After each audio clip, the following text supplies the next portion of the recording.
Okay, so how about we go ahead and get started. Welcome. This is the RSA In-Between Database Committee meeting on Wednesday, March 16th, 2016. Jennifer Jacobson Wood from Alpha Park, our committee chair, was not able to join us today. They had a staffing issue pop up at their library, so she won't join us, but I know the agenda item we had planned to talk about for her, we'll see if we can discuss it at the May 12th database meeting. Here in the room at the RSA office in East Peoria, I have Miranda Calhoun, RSA Database and Cataloging Coordinator. I have Martha Troxel, RSA Member Services Supervisor, right? I have Liza Hickey with me, RSA Cataloging and Database Coordinator. And then I have Rhonda Bierman as well, and she's a Senior Specialist now is her new title, I think, for Cataloging and Database, right? We have new job titles here, so me, Erica, I'm the Cataloging and Database Supervisor. So that's one thing I'm hoping we can share with you at the May database and circulation meetings is a revised who to contact list that would have those new titles, same email, same phone, but that's one change, though we know we'll update on that who to contact and get you a fresh copy of it. Thank you to everyone who typed in your name and where you're from into the chat. It looks like we've got a group joining us this afternoon. Okay, so let me just see if I can start up here. So it looks like we've got Amanda here at RSA, Amy Gould from Kewanee, Ann Reeves from Eureka, Ann Johnson from Clover, Barbara Love from Kewanee, Debbie Garrick from Dunlap, Erin Roberts from Illinois Prairie, Joanne Heilman from Pekin, Julia Kozad-Callahan from Normal, let's see here, Carol Kaufman from El Paso, Karen McClure from Normal, Melissa DeVerger from Blessing, Nancy Turpning from Galesburg, Pat Kiefer from Morrison and Mary Wiley, and then Tracy from Pekin. Okay. So let me show you first where the agenda is posted, and then we'll dive right in. So if we're on the RSA support staff site, remember the shortcut link is www.alsrsa.org.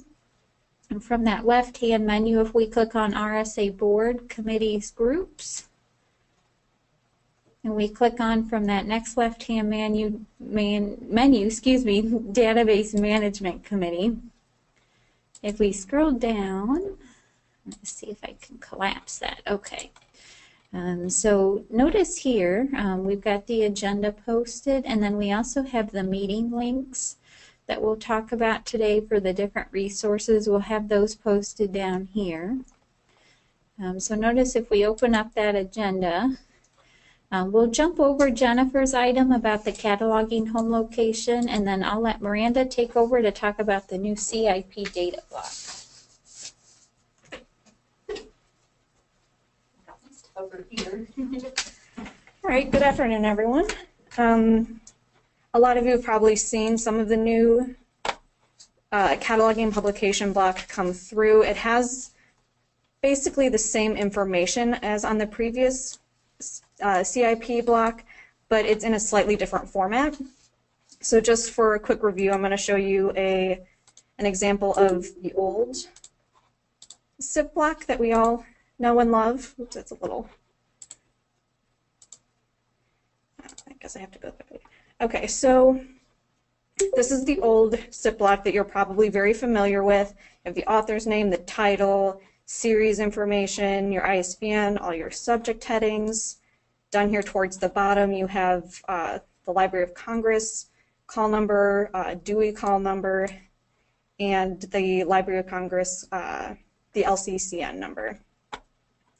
Now, all of this information, or basically all of this information except for pages CM, is in the new format. It just looks a little different. So you can see on the new form, everything is labeled. So here, the author's name, it says names, title is labeled, description. The series information is labeled. All your identifiers, including your LCCN, your ISBN, all your subject headings labeled as subjects. And not only that, it tells you which subject heading system it came from. So you have, here it says you that these are Library of Congress subject headings. These down here are the BISAC subject headings. These are the genre for fiction and drama. And down here it's labeled classification for your LCC classification, your DDC classification, and you also have a link to the Library of Congress's record for this book. So if we want to go just see what it looks like. And these are supposed to be permanent links. So this should always take you to the record for this Stephanie Plum book.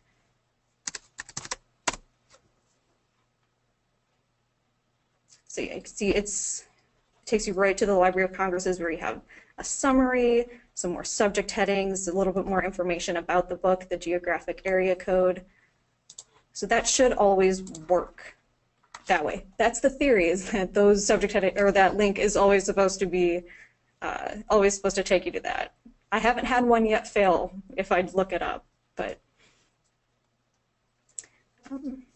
so I think the new form is going to be a little more user-friendly, especially for new librarians, because the old web version, if you're new to cataloging, you might not know what this random string of letters and numbers means. But in the new form, it sort of makes it clear that it's classification and it's an LCC number.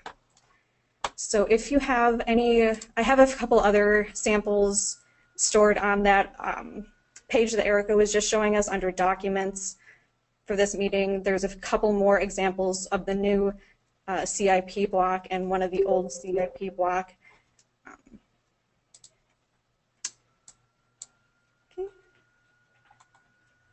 Does anybody have any questions about the cataloging and publication block?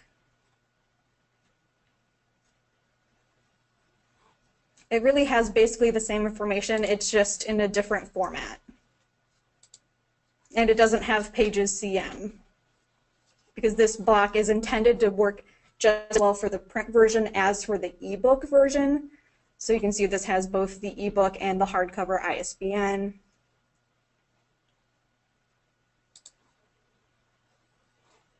All right, well, if nobody has any questions, then I guess we will move on to the next part of the agenda, which I believe is Liza. Okay. I'm going to fumble around for a minute here while I figure out how to get into connection. Let's see. It should be on the desktop. It should be on the desktop. And I hope it just signs in, because I did not bring a sign in. If it doesn't, I can run and get it. I come to these prepared. Let's see. Okay, what I'm talking about is the Encoding Level 8 records. I'm sure you've all seen them. Do we have a workflows open? go ahead and open one.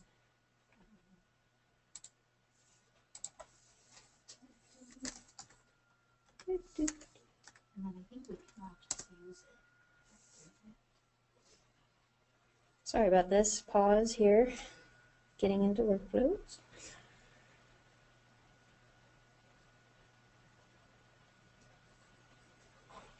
Okay.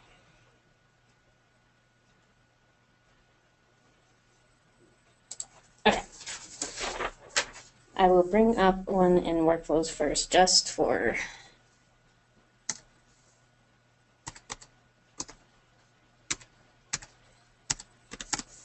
yeah, and I have to learn how to talk and type at the same time.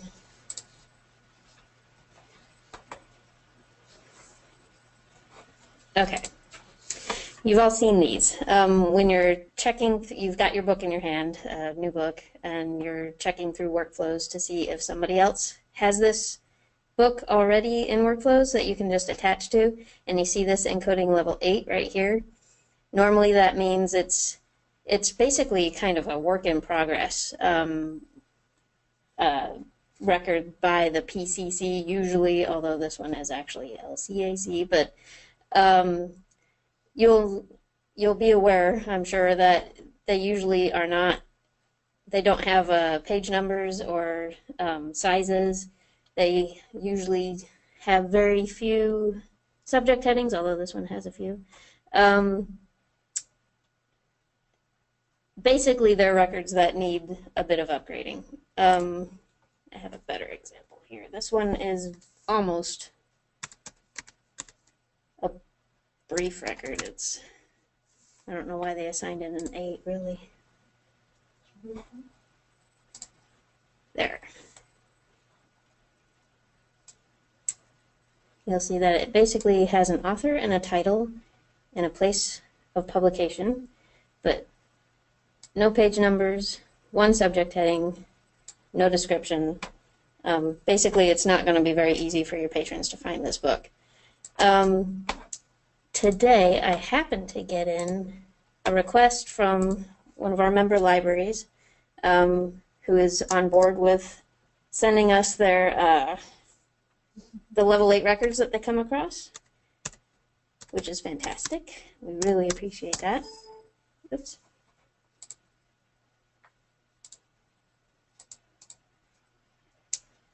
And I will show you that record. Now, at first glance, this looks complete. It's even an RDA record. You can see the subfield E RDA in the 040. It has author, title, descriptions, pages. It has everything. But now I'm going to have to find my folder. Is it on the cataloging drive? Yes. So let's go ahead and go here, and then it should be able to get to it from one of these. Do those look familiar? It's in our meeting. In Yeah, the database committee meeting. There it is, there it is, there it is. Here we go. Okay, thank you. Okay. This is the book that goes with that record. First thing I'm going to show you is this is the title page, and this is where we get the information, of course, for the 245 field. You'll notice its title is Everything Sports, but the title here says National Geographic Kids Everything Sports, and then it has a subtitle of All the Photos, Facts, and Fun That Make You Jump. None of that is on the title page. That is actually from the cover. So that is actually stuff that I would put in a 246. As examples of things that, this record needs cleaning up, it's also missing the other author. This says by Eric Zwig. And the title page actually has, with sports reporter, I'm not going to try and pronounce that name, Shaliz Manza Young. I guess it's not that hard. Some other things that I will fix for this record. It is missing in the fixed field the illustrations. You'll notice in the 300 it said there's color illustration. I would put an S in there. And an A up here. It's got audience. It's got that. Let's see what else was there. Oh, when I add the other author, I would also add a 700 field for that author, so that it could also be searchable. I'm not going to actually make the record, fix the record. But anyway, my point here is, even if a record looks complete and ready to go, there are things that we can change. So we would really appreciate it if you would also use that cataloging request form. You can go ahead and attach to these records and bring them in and use them, and so you can send your item through processing and get it out on your shelves. But we'd appreciate it if you could scan the pictures of the item for us, cover, title page verso, any initial pagination, the last numbered page, the back of the book, and the spine, so that we can get these records upgraded to the highest quality possible, and that way patrons, all of our patrons, can find the books more easily.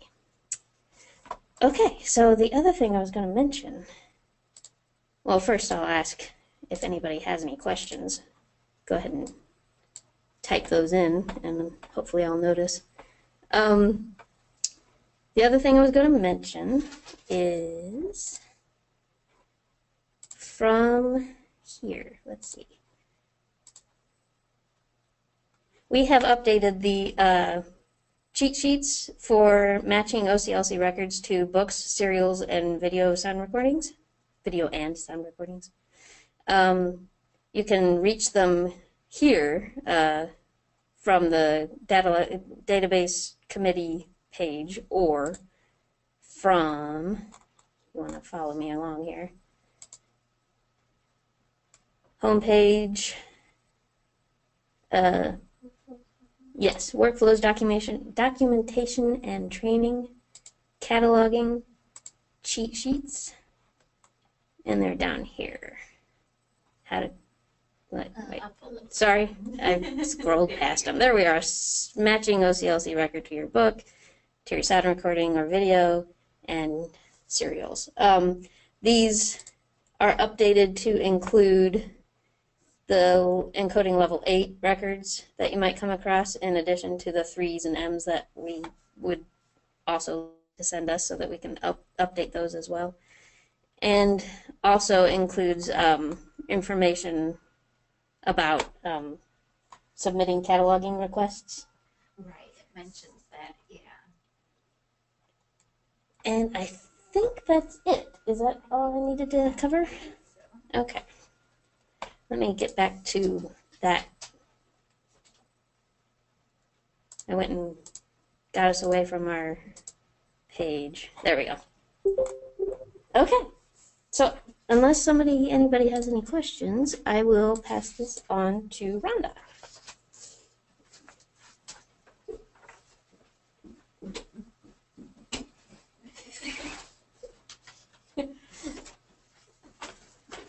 Good afternoon, everyone. Let's set up what I need to bring up.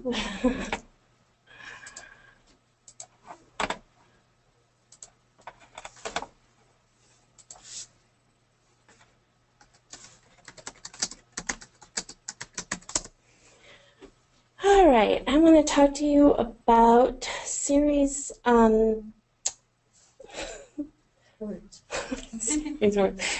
improving access to series and workflows and on the RDA and RSA CAB.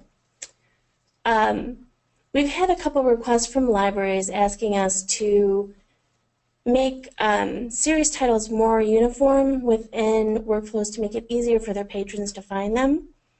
And so Erica has started to assign them to me. And one of the ones that was recently assigned was Schoolhouse Rocks. So what I'm doing is I'm going in and I'm improving the record to include better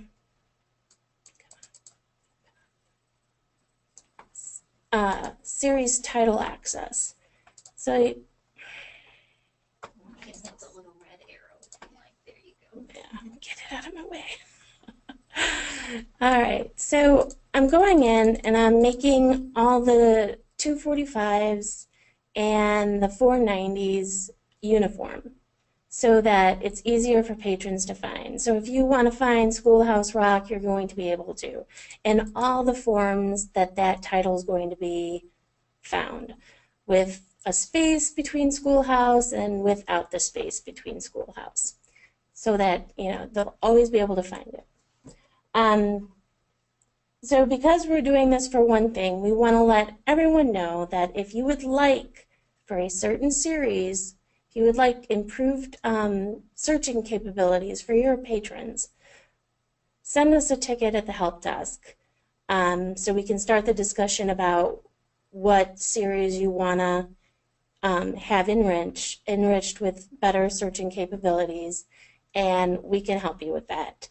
But we want the tickets, we want it sent to the help desk, not to individual people, so that it can be assigned to people as workload is distributed. Does anyone have any questions about this?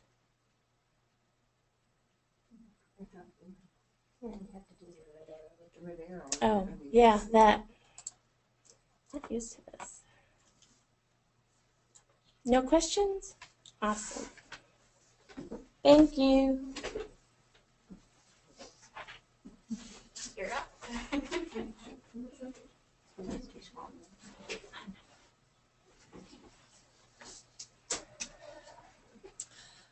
Good afternoon, this is Martha, and I'm just going to give you a little quick update on cataloging magazines in the call number and item maintenance wizard. As most of you know, back when we did the upgrade in December, the ability to add items to records that already have a large amount of items on them broke, so that it's more difficult now if you are trying to add to a weekly serial.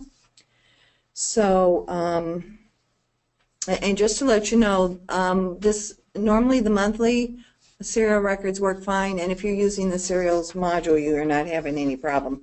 This is only a problem if you're using the call number and item maintenance wizard and you're trying to add an item or call number to a weekly serial record that has a lot of holdings already attached to it. So we created a workaround, and that workaround can be found out on the RSA webpage. We originally sent the workaround out, the document for the workaround out. We heard from a couple different libraries that the workaround did not work for their library, so it has been revised with an alternate workaround in case you do go out and try to use it and the first workaround doesn't work, then try the second workaround, and that should work for your library. So the directions are found out on the RSA website.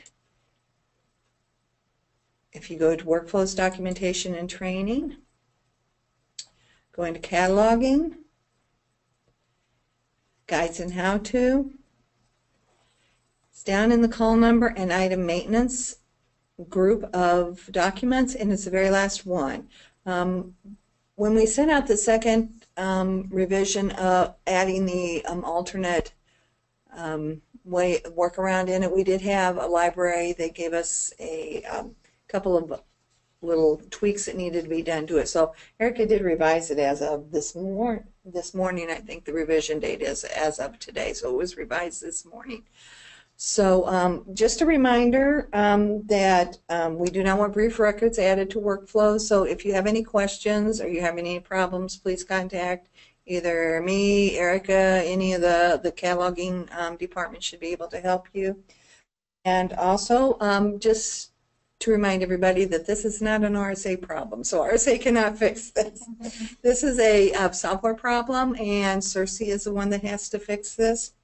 Currently, CIRSE has been able to replicate the problem, and it has been sent to their development team to fix, but we have no timeline on when the problem is actually going to be fixed. So once again, if you have any questions, if you need any help, just feel free to contact us and we will help you. If we have to revise it again and add another alternate in it, we will go ahead and do that. So hopefully we don't, but if we do, we will be more than willing to do that. So are there any questions on the workaround? So didn't look like it. Okay. Back to Erica. Oh, here's your pencil. All right. Thank you. Mm-hmm. And I would say too, let's stay tuned to that discussion of that with that problem, because internally we were talking about how we might change how we catalog weekly serials, so we'll have some discussion about that. Yes, in May, right, and Kendall's giving you a little preview. So yeah, we're tentatively thinking of making records just for the particular year, and you would attach your copies to it. Each year would have its own record for that title. But again, we'll make sure to talk more about that in May. That way we can have good in-person discussion. But hopefully, though, that might make this workaround not as crucial as it is now. So we did want to put that bug in your ear. Okay, so let's take a look here back at the agenda and we'll see where we are. So I'll go ahead and go back to the boards, committees, group page, and then the DB management committee. Go ahead and scroll down. Okay, so let's talk about deletions using the delete titles, call numbers, or items wizard. This tends to be a problem for libraries with branches. So if you're just a single library, you might not have noticed trouble. Oh, is there a question? Oh, that was Kendall. Yeah. Oh, I'm sorry. Yeah, he was doing a spoiler alert on our possible play. No, keep chiming in though if I miss a question. So the delete wizard, this is another thing that I think is related to that upgrade we did in December, because I don't think there was trouble beforehand. So if we're in here in the cataloging module and we're in the delete title, call numbers, or items, I'm going to change my index here. Thank you to Erin at Illinois Prairie District Public Library. She helped me do a remote screen sharing session to try and identify a pattern. And I promise, Erin, I will not delete anything in your actual collection. But what we tended to notice, so on a record where it's a multi-branch site, and you're trying to delete a copy for one of these branches, and there's still other branch copies left as well as other libraries, workflows would allow the deletion in this delete titles wizard for a couple, but then it would just freeze. The delete button would stop working. So I did write up this pattern that Erin and I noticed. I submitted it to Circe Dynex, and right now it's kind of like the serial problem.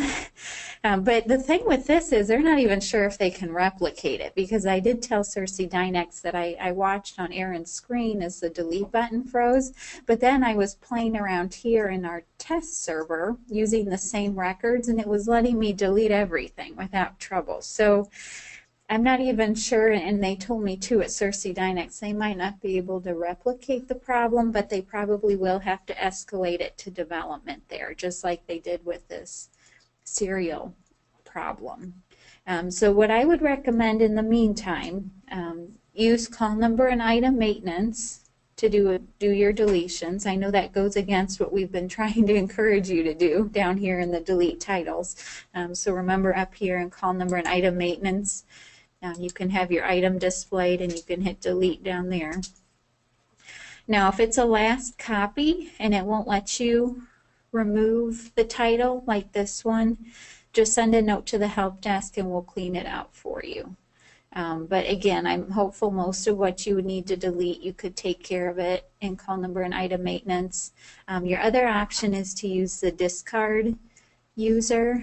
Does anyone out there attending, I think maybe a couple of you have discard cards.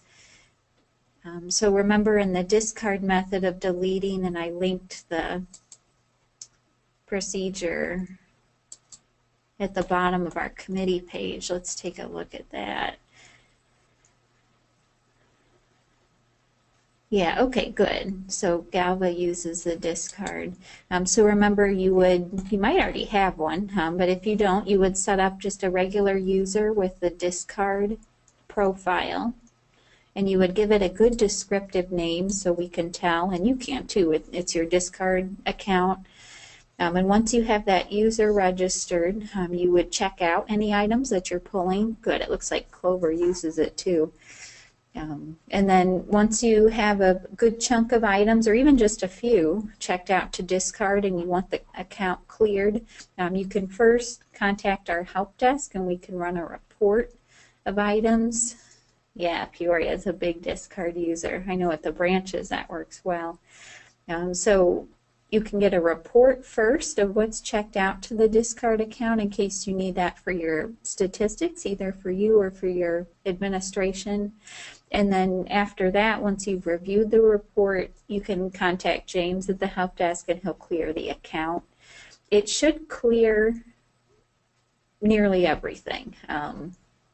It should not run into this snag like you're having with the delete wizard where it works for a few and then it stops working.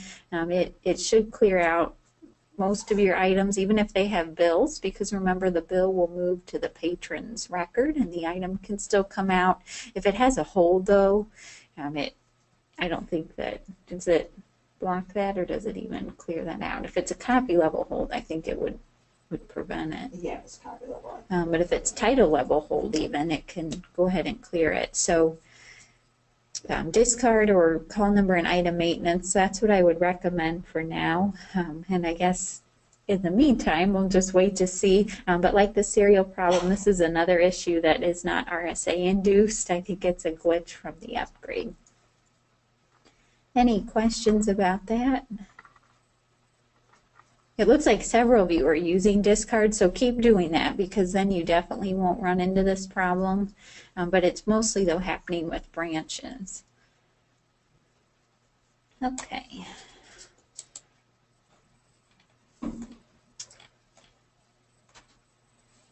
So let's go ahead and take a look back just to keep our place. Okay, this next thing, the cataloging parameter display discrepancies, I think I'll log into workflows. Is you, Joanne, you and Tracy, I think, were the two who discovered this. And I've been meaning to talk about it, but we kept running out of time at these. So we'll take a look.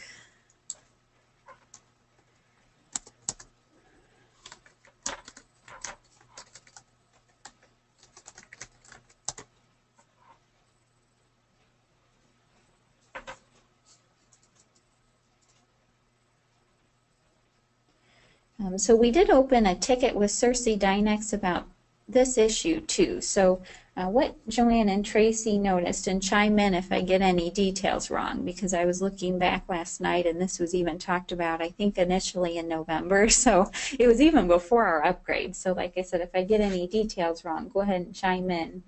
But you were noticing down here in the cataloging module and call numbers and items, if you open item group editor, if we click on the home location gadget, okay, so at Pekin they use the YA home location, but notice in here in the selection gadget for location and item group editor, there's no YA. So let me just make sure here. Yeah, so these are alphabetical. There's no YA there, so we'll cancel that. If I go up here to call number and item maintenance,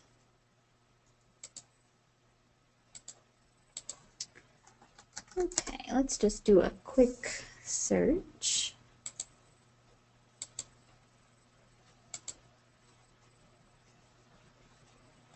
So notice here in home location, there's YA. So what Cersei Dynex told us when we opened a ticket about this, it has to do with the number of policies, the number of codes that are in your back-end configuration, really not just for home location, but for any of these, for item type, for item categories 1 through 5. There's 70 policies or codes that are allowed in that back-end configuration. And Workflows appears to cut off the 69th policy. So that's why you're not seeing YA. It's because it's after that 69th number. Again, kind of like the serial problem, kind of like the deleting problem, Cersei Dynex escalated this to development, and we were told we'd be kept informed. We have not heard anything since November. So I think several of you here might have a similar problem because I know there's larger collections here that you have quite a few codes in your customized menus. So what I would recommend doing in Item Group Editor, if you needed to do a search for that code, to pull up those items to do some editing, just manually type in that code and then be sure to select your library too. That way it won't search system-wide. And it should still pull up those items. Yeah. Now your workaround for up here, if the code is missing up here, let me know, because I feel like then we'll have a bigger problem. Yeah, but we were told though 70 is the limit for what can show up here in an item group editor. So unfortunately I don't really have any resolution for that, but mostly I just wanted you to be aware that there is this problem, and there could be things not showing up in one place, but they show up in the other. You're probably thinking, let's talk about something that's working correctly and isn't such a headache after three agenda items where we're like, and this is broken and we can't fix it. Okay. Let's take a look back. Okay, so in terms of the cataloging restructuring update, we talked about last time the transition procedural document. So let me just open maybe a new tab here. I think I might open my Internet Explorer. Maybe. No, don't say that. Liza says it's broken. Okay, so remember the transition procedures under workflows, documentation and training, cataloging, and then cheat sheets. For lack of a better spot right now, it's just at the top of this cheat sheets page under that yellow new documents section. So if we open it up, remember last time there was confusion on page 2 about using workflows cataloging accounts to do checkouts. So I clarified here based on the good feedback from our discussion at the January database meeting, checkouts for personal use, and that's implying too even internal use. So if you check things out while you're processing it, or maybe it's on the shelf waiting until you do a batch of OCLC cataloging. Remember, don't use your cataloging account to check it out. If it's going to be either for you or for internal uses, use a processing account or use your regular personal account, your staff account. And I'll tell you too, this report is not set up yet, so we're not currently monitoring you, but eventually we'll just keep an eye on it to make sure that these aren't accidentally being used, because I know it's easy when you're doing a quick search in here by your name. Oops, need to go to circulation. That you can see duplicates of yourself and accidentally pick the wrong one. I think I'll use you, Joanne, again. Yeah, so notice here if you were checking something out to yourself and you did that user lookup, probably would have been better to show you this in checkout, but that's okay, it works the same. So just make sure you're picking your actual user ID if you're doing any kind of personal checkout and you're not accidentally picking your individually named account. Okay, any questions about that? About that revision? Does that make it clearer? Do we still need work on it? Let me go back here. So we're looking at number 8 here. Yeah, okay. So go ahead and give me a hands up if you think it looks good. Or you can just type, it looks okay, either one.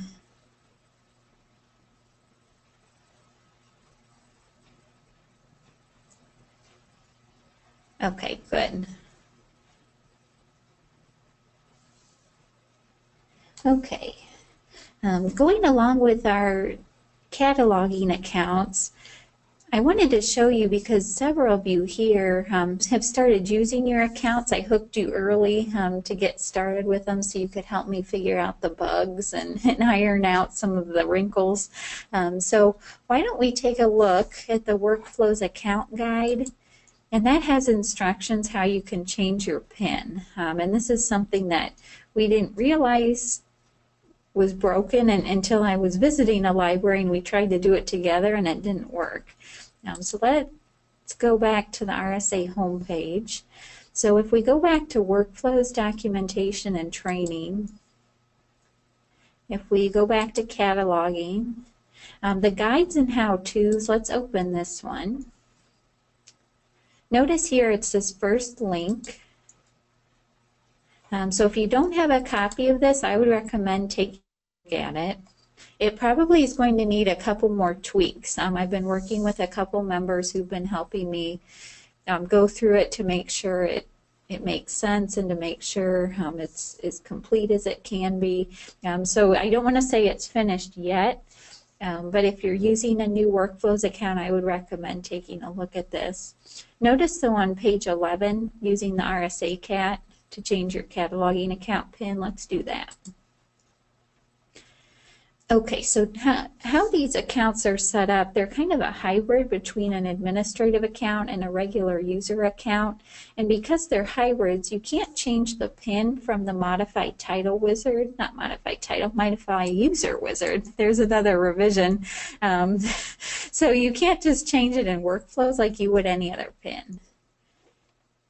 So what I would recommend doing, and we do want each staff member to change the PIN to something that only you know, because remember these individual accounts will eventually be associated with a Blue Cloud cataloging account for that new web-based Circe Dynex interface. So the more secure we can make your Workflows account, that's going to go well with that secure login that goes with your Blue Cloud account. So to change the PIN, I think the easiest way is to go back to that RSA support staff homepage. So remember www.alsrsa.org. And you can even be logged into Workflows when you do this. You don't have to shut the Workflows if it's open. You'll go to My Account. You'll type in the first two letters of your library code, underscore, first name, last initial, and then you'll type in your PIN. I'm thinking for most of you here it's probably Cataloger, since that was our default PIN. And then we'll just hit Login.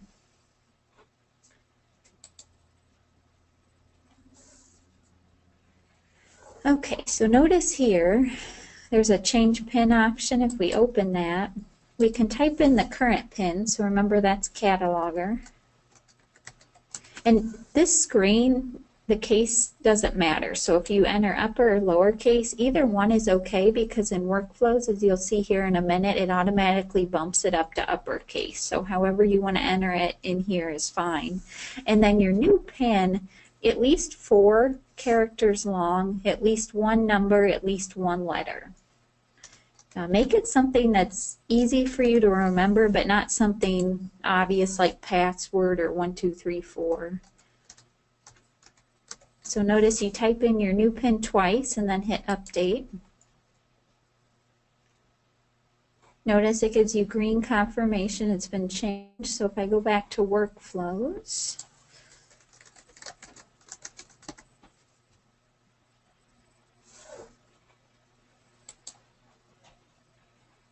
okay, so we'll display that cataloging account. And I think I'll need to be a Modify user, so let me go there.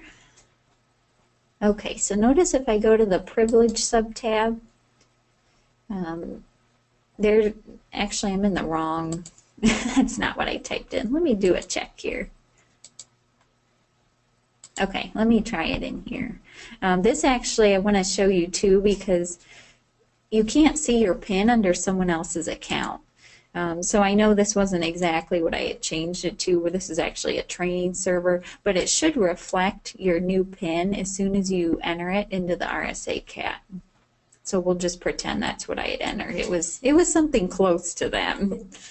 But this, though, is going to work out well because if I go up here to help and session info, remember I'm logged in as Joanne right now. So let's see if I can look up my Erica account under Joanne's login. So I'll just do a shortcut and type in that user ID. Notice here I can't see the PIN. So when you change your PIN, make sure you make a note of it because, again, only you can see it when you're logged into Workflows. Another colleague can't.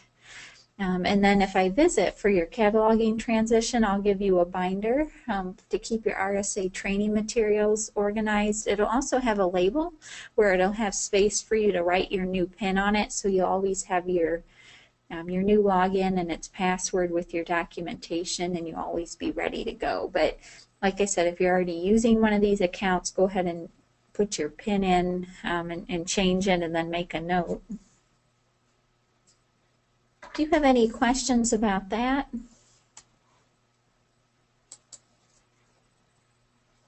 Okay, if you notice that the procedure in that account guide still isn't very clear, let me know because I do think it's still a work in progress. Okay. We'll take a look back at the agenda. I don't remember which one it was. Here it is. Okay. Gosh. Let's take a look next at proposed revisions for the RSA cataloging request form. So remember at our January meeting, we brainstormed several enhancements to the form to make it easier to use. So I worked those up into a draft, so I thought we could review it together, and then if it looks good, I'll go ahead and submit it to our webmaster, and hopefully he can work on it in the coming weeks.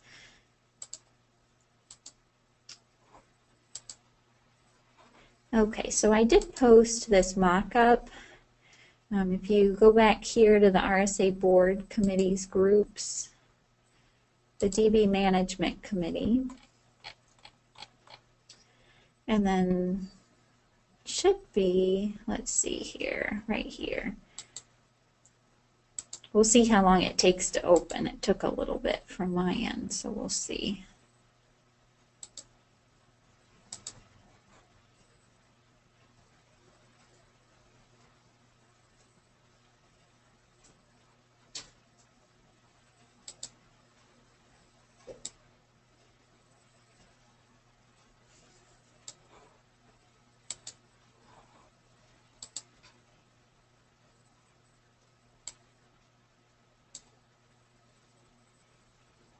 I'm hoping as soon as I navigate to get it elsewhere that it's going to open. There we go. Okay. Usually works that way. I did leave it in Word. I know that's why it takes longer to open it. Our website tends to do better with PDFs, but I wanted it in Word in case we needed to revise anything based on our discussion today. So notice this is basically a Word document of what you've been submitting already. So remember the request form is just linked out here at the top of our website. So I copy pasted it into Word and I put revisions here in red. So notice in the instructions up at the top, clarifying that you can use this form, going along with what Liza talked about earlier. If you're only able to find in workflows or connection, if your library uses connection, that OCLC record that's assigned an encoding level, not just of 3 and M like we currently have on the form, but also the 8. So that's the change there. And I also thought, just to keep it easiest on you, knowing that there's just one form you can submit anytime you need a record, anytime there's a problem, adding in here the second point in the instructions that you need our help with a specific problem, such as, but not limited to, something like a typo or you need series statement added to it, either in workflows or in connection if you're using connection. Again, I'd like to turn this into a form where it's your go-to form and not have you try and struggle with multiple forms and say, oh wait, I need this done, I have to do this form. So this statement here is to make this form more inclusive. Should we mention also that the 3 M's and 8s are not retroactive. It's just for everything new. Oh, that's a good point. Yes. So, so here, where it's mentioning the encoding level 3s, M's, and 8s. So this is just for anything new that you're cataloging. So if you get that book in, and it doesn't even have to be something that's new in terms of publication year, but we'll say new to you. So something that you're cataloging that you don't have, that you're entering, and you notice it's a 3, an M, or an 8 record. This is where it would come in handy to submit the request, not going back and trying to create a big cleanup project for yourself going through your collection. So notice here where it says your library, we'll need to add Quincy Public Library to that menu since they're joining RSA and will likely need our cataloging help, so they'll be added into that menu. After it asks for your phone number, here's this much anticipated title field, and I'm asking for the complete title. So if it even has a subtitle, we'll make sure this box is sized very generously so you can go ahead and put in the complete title. This next one, if the cataloging request that you're submitting should be associated with another request that you previously submitted. So this is most likely going to be done if there's more than 8 uploads for images that need to be attached to the request. If you have that 12-disc, documentary for World War II, and we need some scans for all of those discs, and yet the form only uploads 8. This is where you could enter the confirmation number from that first cataloging request that would be emailed to you. You would take that number from the email and put that in so it can link that previous request with this one, and then that'll help Miranda, Liza, and possibly even Rhonda too, help you keep those 2 requests in sync as they process your request. We do think it's going to be helpful, and I think too, based on your feedback and some of the notes I've seen coming into the help desk for some of these, asking if there's a brief record in workflows. So, and that implies not necessarily your brief record. You would of course check yes there if there were your brief record and you wanted us to overlay it for you with that OCLC record. But even if there's a brief record in there and you're not using it, but it looks like it's a match, you could note here that there is a brief record available. Questions here specifically if you need us to upgrade a level 3, a level M, or a level 8 record, and if so, sharing the title control number of the OCLC record. So remember in workflows, I think the easiest spot is to get it because it's a sure thing up here, just to share that number. It should be on this control tab, but not always, depending on when our little cleanup process is run. And then remember in connection, it should be in the upper left corner, that control number. Yeah, there it is. So again, I think that will save you the trouble of doing a reply to that confirmation right now and saying it's a level 3 or a level M. This way it's a question on here. You can check mark it and then share the control number. There will be, yeah. I was having trouble putting in the boxes where I needed them, but you're right, there would be a box here. And then this next question would turn it into that multi-use form. Again, so if you would need our help with a specific problem on the OCLC record, whether it's in workflows or connection, and similar to those upgrades, so sharing the title control number, if you know it, and then a description of the problem. Again, typos, diacritic problems with foreign language characters, series statements, duplicate records. Because a lot of times for those type of problems, it's helpful to have the scans. So this form would let you do it all. You can tell us the problem and then also share the scans. This field, we'll make sure it's sized generously because I could see this being used for things that could possibly be more of a complex question. So we'll do a 500 character limit for that free text field. Okay, some of the things will stay the same, so anything in black still continue as it is. When the book format is selected, though, up here, we'll add a couple questions to clarify the dimensions. So you'll select one of these. If you're going to measure the length of the front cover in inches or centimeters, you'll select the appropriate one. And then we'll have a separate box where you can enter that size rounded up to the next whole number. So we won't force you to do inches. You can do centimeters now, but again, just make sure you pick the appropriate unit of measurement. Okay, this next question, and this will appear regardless of which format you select up there. If your submission should be considered a rush request. So right now, Liza, Miranda, and Rhonda are doing a great job keeping things moving through within a single business day in most cases. But again, depending on the day and how many libraries have submitted requests, we know there's things that maybe you have a program tomorrow and that author is coming and you need the book cataloged, or maybe I know nobody here is a school library, but that teacher walked in and they want that book put on reserve for history starting with 6 hours at the end of the day. So if it's something that's a rush, you can check mark here. Again, we'll try and churn it through within a single business day, but we don't want to guarantee it. We will do our best. And here's the other much anticipated enhancement. So a free text note field. And just like we talked about in January, so this is to share additional information that was not already addressed elsewhere on the form and would be helpful to know as your request is processed. So it could be something like a disc originally came with the book, but the disc is missing. I'm hoping, though, since we have encoding level questions now, that you won't really need a notes field too heavily.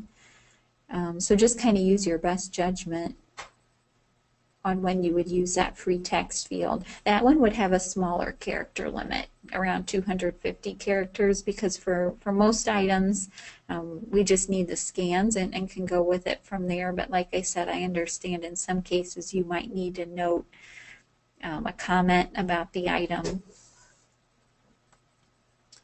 A couple additions to the consideration. So remember, submitting up to 10 requests in a single day. That totals for your library, not per staff member at your library. And then if you need to submit more than 10 requests in a single day, please contact the help desk. We can discuss your quantity and a completion time frame. That way we can make sure, again, we're having that good turnaround time for everyone who's submitting, and we're not doing, say, 200 for one member and then just 4 for another. Okay, so again, text in black stays the same. It's already on the form right now. I noticed here there's an important note right now on the form about how we need complete and legible copies. That, though, is redundant with what's up in consideration, so I'm going to ask that this be taken out. Just so we kind of keep the form streamlined, especially since we're adding questions. I don't know if we need to repeat things more than once so close together. Okay, so this preferred method, we'll still have scans there, either of photocopies or digital photos, but if it has more than 8 scans or photographs to upload, remember, like we talked about earlier when we were talking about that number to enter the confirmation from a previous cataloging request that needs to be associated with this request. So this kind of explains that. So remember, if there's more than 8 images to upload, do your first 8 and then submit a second request and use the form at the field at the top of the form to link the two together. So I thought it would be helpful to mention that here, since remember, once you select this option, it starts to give you those upload boxes. It looks like we do have, Liza helped me look into this, we do have at least a couple members who have used cloud storage websites such as Google Drive to convert either your photos or your uploaded, oh good, there's a question, okay. So those storage sites are kind of a way of converting what you upload, either photos or digital copies of some shape or form. And it gives you a link once you convert it. And then you could share that link here if you prefer to do that versus uploading the picture or the scan. Just remember though, if you use something like Google Drive, now we don't provide training or troubleshooting for it, so if you have getting it to work, we'll probably recommend that you try one of the other submission methods. But since a couple of you though are using things like Google Drive, we thought we would add an option. Okay. Okay, that's a good question. So if the cataloging request has been completed, how long do we need to keep the confirmation number? I would say check with your director or with your manager. But on our end, once it's been processed and you've gotten confirmation back that the record's ready, you can throw away the confirmation number, you can just delete it. But again, if your manager or your director wants you to keep track of how many submissions you're sharing with us, I would say keep your confirmation number longer than that. But think of it almost as a receipt. So if you buy something, submit the request in this case, and then it clears on your statement, or in this case, it clears, you get confirmation, it's done, you can just shred the shred the receipt or delete the confirmation. Does that help?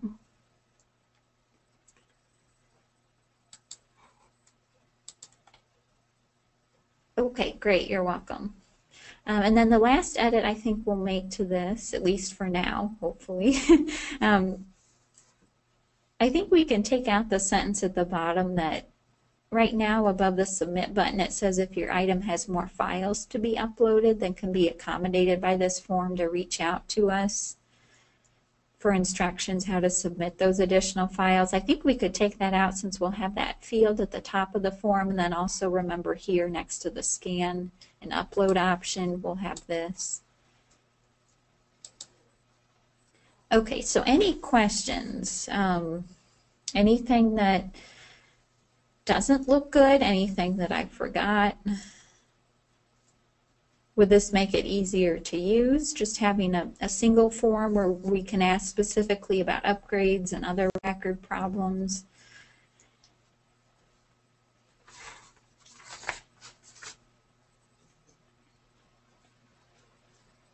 Okay.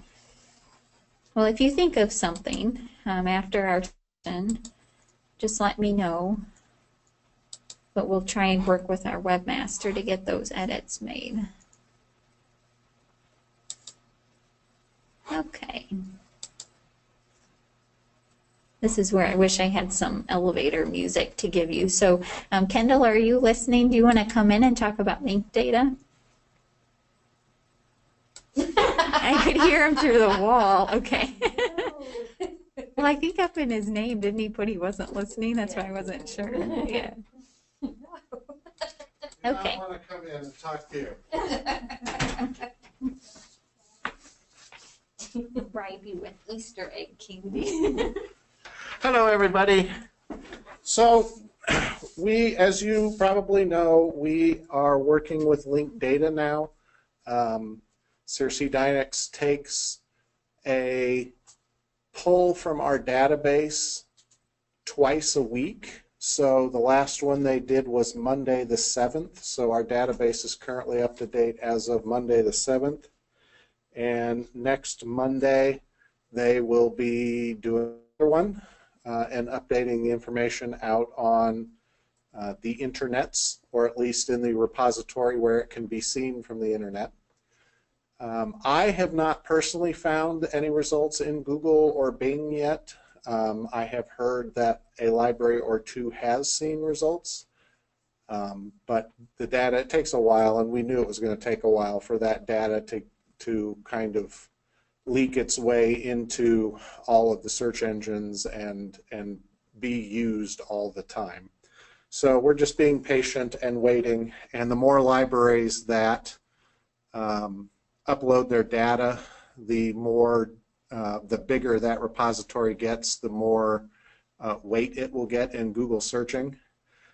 Something very interesting, I got an email at lunchtime today from Innovative announcing that Innovative has just launched their version of the CIRCE Dynex program today. Innovative, so that's Polaris, Sierra, and Millennium, now also have a subscription service, much like CIRCE Dynex's, to pull the data from those libraries and get them out on the internet. So as more libraries get their data out there, that repository is going to get bigger and bigger and bigger, which means that it gets a higher weight from Google and whatnot. So probably people would like to know a little bit more about linked data. We don't need to really go into the exacting standards of how you turn a MARC record into linked data. Just know that the more crap that's on a MARC record, the more links you get. Stuff, whatever. The more things in a MARC record, the more things you can link to. So we are going to have a couple of sessions where we're going to show a video that CIRCE Dynex made, which is actually a very good video. It explains two videos. They explain basically from knowing nothing about linked data, what it is, how it works, what they expect it to do, and a little bit of the process. The great thing about linked data is once it's out on the internet, anybody can get to it and use it for whatever they want. So, you know, if there's some enterprising 14-year-old out there that wants to start a web startup company making new library catalogs for web pages, or wants to make Netflix for take-home videos using library data and just directing you to the closest library that has the video you want, the data will all be out there and it's free to use. So, you know, yeah, it'll be cool that it's in Google and Bing search results, but what really interests me even more than that is the other things you can do with that data once it's on the web, from enhancing search results to, you know, people using it to make apps and all kinds of cool things. So out in L2, you will see some appointments. There's one on Tuesday, April 12th from 9:30 to noon. There's one in May on Wednesday, May 18th from 1 to 3:30. And one in June on June 23rd, which is a Thursday from 9:30 to noon. So we'll be showing those two videos. Hopefully we will be able to do some hands-on work in Google or Bing by then. That's a whole month away, so, well, almost a month away. So hopefully by the first one there'll be more results that we can point to. And if not, we can talk and discuss and do whatever. So that is what is going on with that. Perfect, thank you. I was perfect. Even with my swear word, I was perfect. Well, did you have a swear? You can't tell your boss they're not perfect, though, because that's bad for your That's review. That's true. Thank you, everybody. Thank you. Okay, so just to finish up, we're running on time. It's a miracle for me, I know. Okay, so two more things. So the first thing, let me go back to our committee page. So boards, committees, groups, and then the DB management. And then we'll scroll down. Okay, so there is a linked data flyer that goes with what Kendall just told you, so let me open that up. So it has those dates and then a good description of that program, so if you need to share that with a director or maybe another colleague who's interested too, feel free to do that. Okay, so I'm teaching a new session, cataloging tips and tricks, and I'm finding it works really well if we combine this with a discussion of the cataloging transition for your library, where we talk about new logins and submitting cataloging requests and stopping with brief records. So this tips and tricks session is going really well with those meetings, especially for staff who are seasoned and have some experience, but I do think too these sessions could work well even for newer staff. I know Nancy at Galesburg, thank you to you and your team because you kind of really helped me pilot this last week. So we can do a tips and tricks session for 2 to 3 hours. There's a menu here of topics we can talk about. I let you pick which ones are of interest to you. I try to give them clever names because I figure if they're all boring, you won't want to do any of them. So I tried to make some of them clever. So right now I'm not offering this session as a standalone session, but again, I'm willing to do it as part of your transition meeting if it would be helpful to make a day of it and to combine this session with that transition discussion. Any questions about that new session? So just keep this in mind, especially if you haven't transitioned yet. And down the road, too, we'll probably offer workshops here where we just talk about tips and tricks. But for now, we'll just offer this as part of the transition.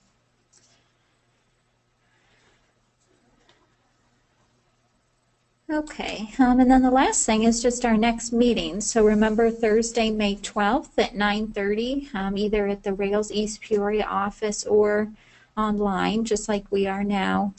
We'll start at 9:30, we'll wrap up at noon. A couple topics I know we'll talk about. So Jennifer from Alpha Park, her internal process for routing on-the-fly items that were created in checkout, routing those back to cataloging. We'll talk about an alternative for the serial weekly cataloging problem. And then I'm hoping too, once we get the recording for today and it's processed and it's ready to go, Kendall and I are going to look into posting it on our YouTube channel. So RSA just this week, Kendall set up a brand new online account for us in YouTube. So now we'll have an RSA YouTube channel with a cataloging channel within it. So stay tuned. This archive from today will hopefully be posted there. Does anyone have any questions about any of the topics we covered today?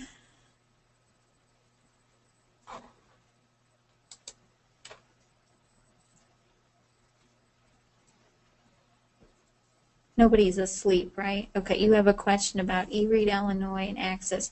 Okay, yeah, sure. What's your question, Julia?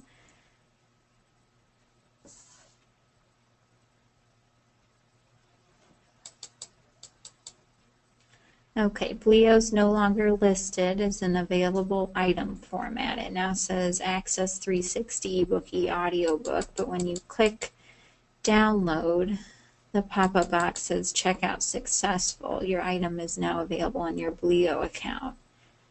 Okay, yeah, let me copy paste your question into a Word document for Kendall. That might be a configuration he can do in eResource Central. Or it could even be something maybe we might need to ask Cersei Dynex's help. So that's a good question. It's like there's a discrepancy there. Okay, so Cersei Dynex, good. Okay, thanks, Kendall. I'm glad you're actually listening and that's not true. Yeah, it sounds like it'll just work its way through their back end. Okay, anything else?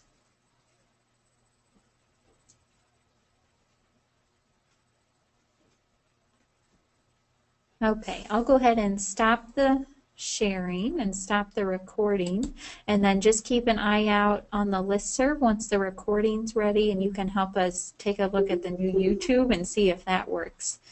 Thank you everyone for coming. Have a good rest of the afternoon. Bye-bye.